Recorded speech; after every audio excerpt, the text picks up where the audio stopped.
Hey gang, welcome back to Big Boards and our continuing play of The Fall of Tobruk. I'm taking a moment out here to express some of the idea, hopefully capture, I guess, and express some of the ideas that are unique to this game based on some of the mechanics that I'm being exposed to. And I think it's super interesting. I'm also going to point out a couple of things that I think are a little bit of a challenge for me and that I would like to see. I don't know, not that I would want to change, but that I would like to, if I was smart enough, work out ways that we could approach the particular rule differently. So first of all, let's talk about what's distinctly unique here. And yes, I know there may well be another game that has a similar set of rules or features somewhere, or that it's akin to something that's been done before. But bear with me when I use the word unique, and we'll just go from there. I'm just trying to preface stuff so I don't have to deal with a lot of bullshit commentary in the comments and waste my time refuting your very elucidated and clear arguments about why I don't know what the fuck I'm talking about. All right, so Saturday morning, lots of sun. I know it's kind of bright here and there's shadows on the map, but we'll work it out together and we'll go from there. Okay, so the first thing, this is a chit activated game. And it's a long game. It's 60. It basically ends up being 63 turns for the scenario. Each turn has two activation segments, an AM and a PM, and then there's a dawn thing where you're going to allocate your air and stuff, and then there's a dusk thing where you're going to do some sort of admin bullshit and stuff like that. Right. The game runs from the 26th of, I think that's May, all the way through June 25th, and so it's comprehensive and a lot of pieces on the map. A lot of turns. It's a long game. So we'll get over to the mechanics in a sec. So while I'm dealing with this chip pool concept, you're in for the long haul with this, because there are no shorter scenarios. And the intention was the Compass was going to publish shorter scenarios in Paper Wars magazine. Unfortunately, between the designer Chris and Compass, there's a lot of, it sounds like, from what I'm gathering, a lot of miscommunication, and there was no communication about, according to Chris, publication dates and stuff like that. And this thing kind of sat and gestated for 2 or 3 years. I recall interviewing Chris 4 years ago about the upcoming game, and then it just kind of disappeared, right? And then all of a sudden popped out in the marketplace with no fanfare, no marketing, no awareness raising or anything like that I'm aware of. Anyway, so it doesn't have shorter scenarios, and that's going to be one of the drawbacks for you. You're gonna get into this, and I'm only a couple of 3-4 turns in on this, and where I can see the game evolving, but things move slowly, and we get into why that happens. But it's interesting about how things evolve. You really get to see the movement of formations, struggling with the desert conditions, struggling with the time scale, and struggling with the geographic scale, and trying to pull your combined arms forces together to make the most out of any given situation. So it really is forcing you to think a lot and not be impatient with your drives like a certain guy did over here with 15th and 21st Panzer. Anyway, so chit pull, and then when you pull your chit for that formation, you're going to roll on a command table and receive a number of command points. And just to keep things simple, we're just going to say it's 1 command point per stack that you activate of that given formation. So it's a little bit hard with the light flushing everything out. But if you can see here where my shadow, where's a pen? A pencil, here we go. So this formation here, I can't read what that is. It might be the DAC formation that's 90th, the light infantry. So if I roll for these guys on a table, and everything can be played off this, basically there's 2 sets of tables and that's it. I go to this command control table and I go to a German division, I roll a D10. Now I could get anywhere from 6 to 4 activations, which generally means I can activate between 4 and 6 stacks. So here, 1, 2, 3, 4, I'm probably in great, oh, there's 5. So I'm in pretty good shape to be able to activate everything. And you think, okay, fine, that's great, Kevin. It's stacks. That means that, and it's crowded map, and big stacks, big counters, but still big stacks. There's a benefit to having consolidation of your forces here, right? Because in case you roll poorly, if you're in Italian division, you're only getting, let's have a look at an Italian division, between 3 and none, right? So you may not do anything because of, the classic command control and proficiency and training and all the rest of it. So that brings out a lot of the historical, I don't want to overuse the word nuance, but brings out the realities of the command and control capabilities and the experience and the fighting formations capabilities in a simple die roll, which is very, very nice. And that's also mitigated to a certain extent by the experience factors that these white boxes here. I don't know if you can see that white box there. That tells me that unit is a veteran unit. Black box, I believe, is regular, and a green box is going to be green. Trained, but not proficient, I guess. So there's another layer that comes into combat, stuff like that. Anyway, so we get these command points. Now, here's where you've just got to let go of every other hex encounter game you've played before. When you choose to activate what's the right terminology? We have a formation. We're activating that formation, and then inside that formation's activations, we're going to execute what is called impulses, and that's going to be the number of stacks you're going to activate, right? So I've got an impulse for this guy here, and I can move and combat. I can do all sorts of nifty things. So I might move my full movement factors and put move complete on this guy. That does not mean that I'm done, though.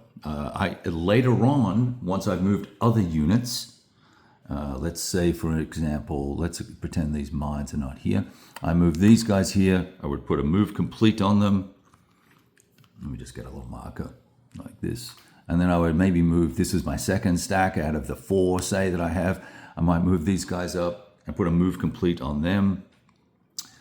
And, I'm like, oh, you know what? I need to pound this tank unit with some artillery or an airstrike first before I try and attack him, because maybe I can disrupt that unit and it can be reduced in its combat effectiveness and make my attack easier.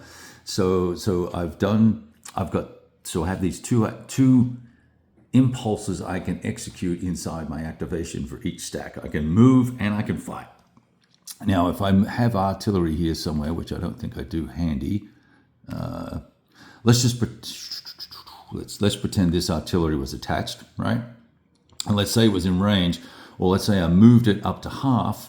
I could move it and it would fire at half strength, and then I could fire at the artillery at these tanks, cause some damage potentially, probably not, but every artillery strike is only going to force a disruption. It's not going to make them retreat or anything like that. That's all in the rules there, and I missed that originally when I did my first couple of activations with guys, and then realized that, hey, I kind of screwed up here. So then we've moved and we've done some artillery or done some airstrikes, and boom, I would put this declared combat impulse down on those guys. So now I can fight with those two formations, and I can combine their combat factors, and we can have a combat there, and we'll probably eliminate that unit. But let's say there was other forces there, and they would, let's just say they were eliminated, in fact. Now, these guys are ops complete.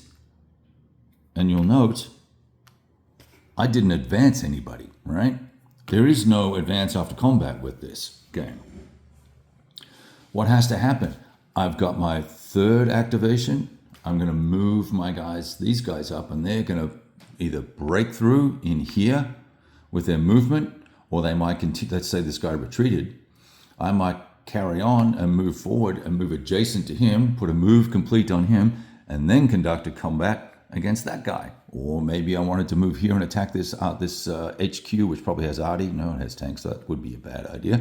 But we could move it adjacent to those chaps and get after it with them.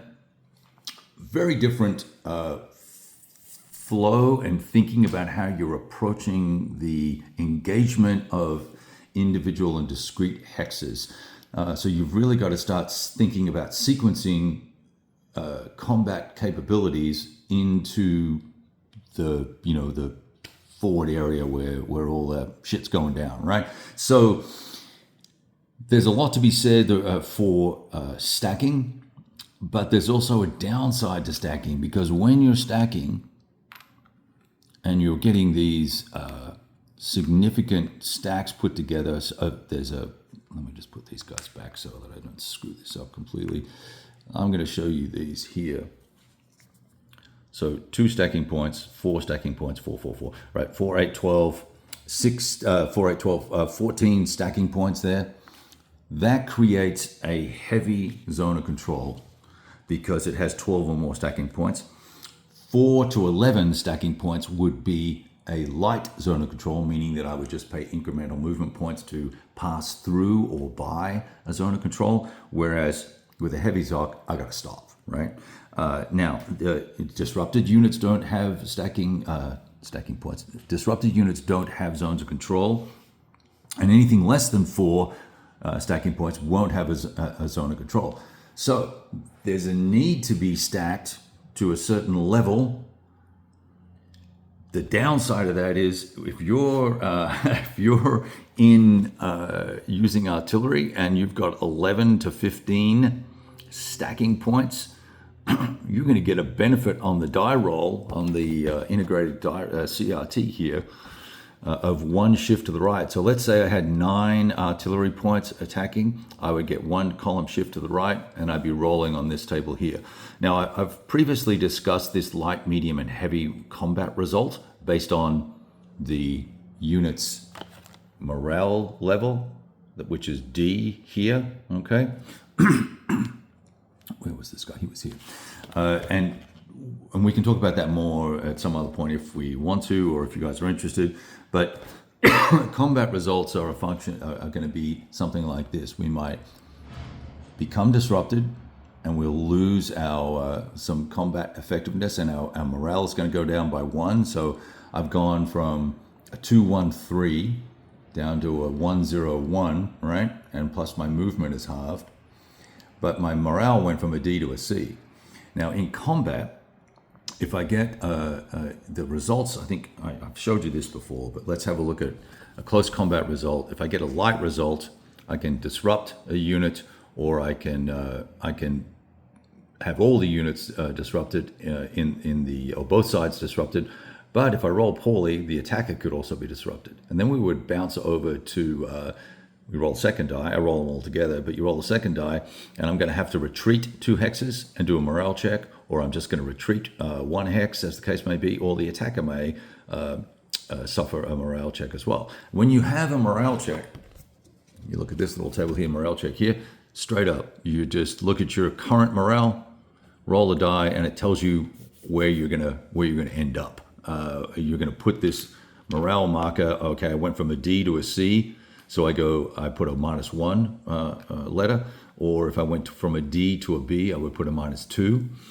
That's permanent. And now every time you have to do a morale check, or there's a difference in the morales when we're doing combat and stuff like that, you're gonna have that negative effect upon you. So pretty interesting little system there. So one of the things that I'm digging a lot is this sequencing idea that we have to really think about how we're pushing up and attacking. So it's not just shovel your crap up, get your armor bonus and get your air bonus and your artillery bonus and roll the die, and then the defender does their armor bonus and their artillery bonus and roll the die. No, you have to bring the right forces at the right time. So prep the battlefield with the artillery or the air, then move the guys up adjacent, then conduct your attacks, then send the follow-through units. And that's all well and good, unless you're Italian, right? Because you might only get to activate 2 stacks, which happened over here. I only over here. I know, where was it? Over here somewhere. I only got to activate 2 stacks. Now the other neat thing is as the different formations activate, where if I activate these Italians and then the Brits get to go, or the South Africans get to go next here, they might just decide, hey, I'm just going to fire arty at these guys and try and disrupt these dudes, so that next turn, it makes it hard for them to get in the game and be more and be less effective in the game, right? So things that I think that I would like to have seen in this game. Oh, before that. So there's also this concept, you've probably seen these little rec markers lying around. There's the concept of tank recovery points based on tank type. So there's a couple of tables. I'll show you real quick, actually. We'll just roll over here. See if I can put this down without breaking anything. We've got reserve tank tracks, right? So I have 6 Crusader points that I can use to rebuild units. Pretty nice. No Matildas. And now I knocked these off the table earlier on. The wind got hold of them and blew them, but they're here somewhere and haven't been used yet, and we'll worry about it when we need to use them. But I can use these now. And now here's the cool thing. So I get these rec markers and I put these guys on here, and we know what's going on. And this allows us to bring those forces back. I think it's near an HQ or something like that. Anyway, they come back on the map. But if I don't use them, it aids my VP total. Nice. So I like that concept. Now, you've got really nice orders of battle here. But what I would love to have seen, just a simple diagram, is, overall command, the corps and the divisions under the corps and the brigades under those divisions, so that when I'm over here on the map and I'm trying to do the activation for 50th Infantry Division, I know that I need, what are they? I need the 150, 151st, and the 69th Brigades, and I can see them. They're color-coded, which is nice. We've got some shade now. Dang it. All right. I can find those brigades because they're all color-coded, but we still want to make sure that we just make it easier for me. Instead of going over to the table where I've got all the reinforcements set and stuff like that, I can just pick up a piece of paper and look at it and go, okay, I need the red dudes. So there's that. I love the map, love the larger counters, and I like the minimal use of charts, just enough to keep me going and get me into the game. There's a lovely sequence of play here that goes through with appropriate rules references. So it's all very nice. I like that. That all works well. And then there's a couple of setup charts that allow us to set our forces up and get the game going pretty quickly. depending on the day, there's a May 26th and a May 27th scenarios. So anyway, that's that. And what else? Oh, so look, and just, it's a minor thing, but just the color coding between Italian and Brits is, let's see if I can get a little zoomed in here, because now that we've got shade all